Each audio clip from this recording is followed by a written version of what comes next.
Oj, otroci, nova sreda, nova pravljica. Ne, ni nova pravljica. Zaključiti moramo še staro, Zmaji v šoli. Pa začnimo. Pred nami je še razplet pravljice Zmaji v šoli. Še veste, kakšno zmedo je naredilo 33 zmajev, ki so pobegnili iz pravljic? Iskat jih je odšla kraljična Mimi iz kraljevine pisane skodelice. Njej ni bilo vseeno, da bi ostale pravljice brez zmajev.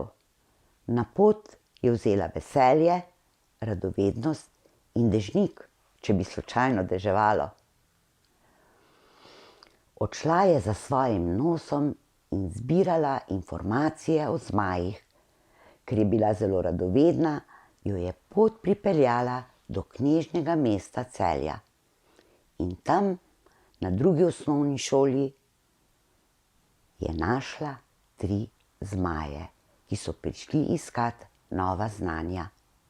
Učili so se šteti in računati, pisati abecedo, uporabljati računalnik in plesati. Da ne bi kdo rekel, da se niso trudili. Kakšnega velikega uspeha ni bilo. Razmišljali so in se pogovarjali med seboj. Prvi zmaj je tarnal. Kaj pa sedaj? Nič se nisem naučil. Prava neroda sem. Te lahko potolažim? Tudi jaz sem prav takšna neroda kot ti. Vse mi je šlo narobe. In zdaj se mi zdi, da znam še manj kot prej, se je pritoževal drugi zmaj. Takrat dvigne roko tretji in reče: sprejmeta še eno nerodo. Temu so se nasmejali, a to je bil bolj kisel smeh, ki je mejil že skoraj na solze. Eden od zmajev je rekel: veste kaj, razmišljam, da tale šola sploh ni tako enostavna. Verjetno bi morali dolgo hoditi v šolo. Ja, res je, saj nam je kraljična Mimi tudi to rekla, je rekel drugi zmaj. Tretji pa je na glas razmišljal: če dobro pomislim, v moji pravljici sploh ni bilo tako slabo. Na moji pečini se lahko sončim in tu in tam še kakšnega princa prestrašim.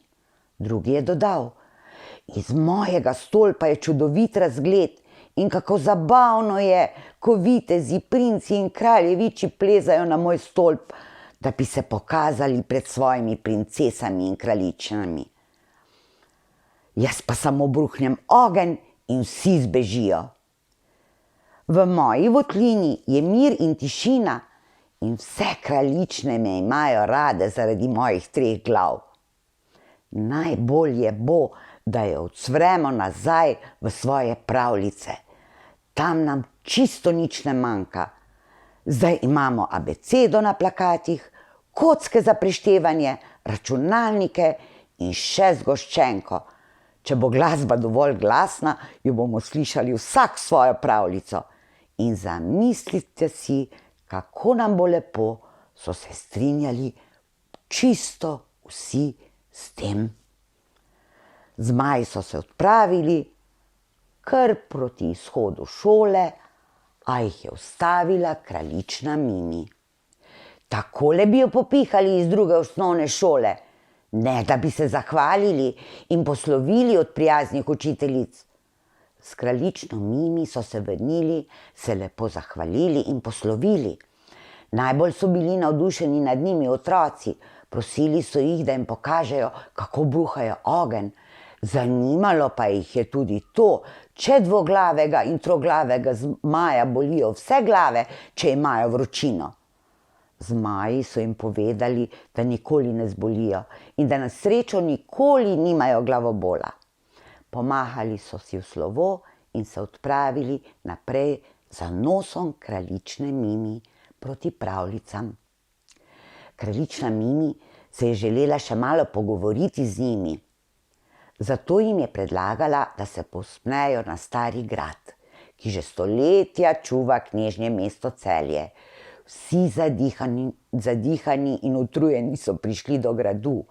Na grajskem obzidju so si oddahnili, občudovali so mesto, ki leži ob reki Savinji, in stari grad, ki se jim je zdel kot iz pravljice. Nato pa je kraljična Mimi začela pogovor z njimi. Dragi moji zmaji, vem, da ni lahko biti zmaj v pravljici, tako kot tudi ni meni, kraljični, vedno lepo. A vedeti morate, da vsak na svetu svojo vlogo ima, ali je princ v pravljici ali v Celju doma. Zmaj še vedno najboljši so, ko pravljice za male in velike otroke čuvajo, in kar prav je tako, da se vsi razveselimo, ko vaše glave ogenj bruhajo. Zdaj pa brž nazaj v svoje pravljice se vrnite, med čarovnice, kralje, škrate in kraljične zvite. Tam vas bodo otroci obiskovali in na krilih domišljije z vami potovali. A še preden odbrzite, vam pesmico povem, ki za vas sem jo spisala, da na dolgi poti vam po glavah bo brenčala. In Mimi jim je povedala pesmico. V stolpu, luknji ali breznu, 1000 let živeli smo, princeske prince smo plašili, sovražnike preganjali, radi bi se naučili A, B, C in 1, 2, 3, zato v šolo smo prišli. A smo prave rogovile, kar nazaj bomo odšli, v stolpu, luknji ali breznu, v pravljici smo mi doma, vsak naj dela tisto, kar pač on najbolje zna. Zmaji so bili navdušeni nad pesmico in ne boste verjeli, 3-krat so jo ponovili s kraljično in že so jo znali. Zahvalili so se Mimi in odhiteli nazaj v pravljice. Za kraljično Mimi pa naloga še ni bila opravljena. Izvedeti mora, kje so ostali zmaji. Saj jih je ostalo še 30, ki jih ni našla. Obsedela je na starem gradu in ko je tako razmišljala, kako se naj loti zahtevne naloge, jo je zmotila skupina otrok z učiteljico, ki je prišla na sprehod na stari grad. Vprašali so jo, od kod je in kaj dela sama na starem gradu. Mimi se je predstavila, povedala jim je, da je kraljična in zakaj je prišla na stari grad. Otroci so jo poslušali z odprtimi usti in kar verjeti niso mogli, da so v njihovem mestu bili zmaji in da sedaj vidijo pravo kraljično. Ko pa je omenila še ostalih 30 zmajev, so ji bili takoj pripravljeni pomagati pri iskanju. Učiteljica, ki je prišla z otroki, je dala odličen predlog. Rekla je, da bo malo poklicala še po drugih šolah in morda kaj izve. Takoj se je lotila telefoniranja, kraljična Mimi in otroci pa so klepetali. Mimi so spraševali, kako je biti kraljična, predvsem deklice je to zelo zanimalo. Dečki pa so želeli vedeti, kakšen meč ima kralj in če zna ona jezditi konja. Nato je Mimi spraševala otroke, kako se imajo v šoli in kaj vse že znajo. Pogovor bi se lahko še nadaljeval in nadaljeval v nedogled, če jih ne bi prekinila učiteljica z odlično novico, da je izsledila vseh 30 zmajev, ki pa so se že vsi odpravili nazaj v svoje pravljice, ker niso bili preveč uspešni pri učenju v šoli. Kraljična Mimi je bila navdušena, saj je vedela, da je njena naloga končana. Učiteljica ji je rekla, naj se tudi ona odpravi nazaj v svoje kraljestvo, da ne bodo njeni kraljevi starši preveč v skrbeh. Otroci pa so ji predlagali, da naj kar ostane na Starem gradu, saj je vendar kraljična in bi lahko tam tudi živela.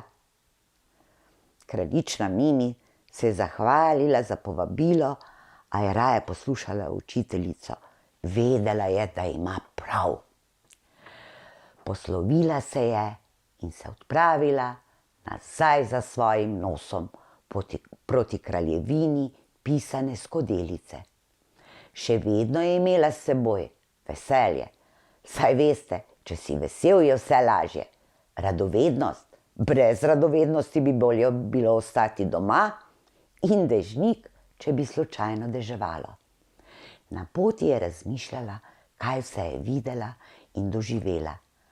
In naenkrat se je znašla pred staro vrbo, ki je sklanjala veje vse do tav. In pod njo je sedela deklica, ki je njej pomagala prva pri iskanju zmajev. V roki je držala knjigo pravljic o 33 zmajih in brala. Kraljična Mimi jo je veselo pozdravila in ji povedala, kakšno detektivsko potovanje je opravila in da so zmaji spet tam, kjer morajo biti.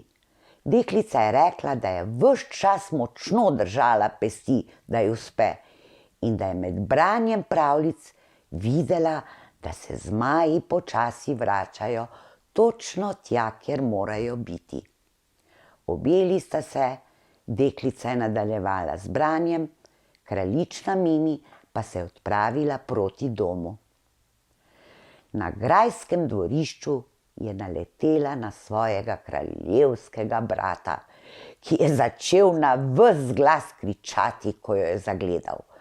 Iz gradu so pritekli mama kraljica, oče kralj, kraljeva kuharica in še dvorni norček.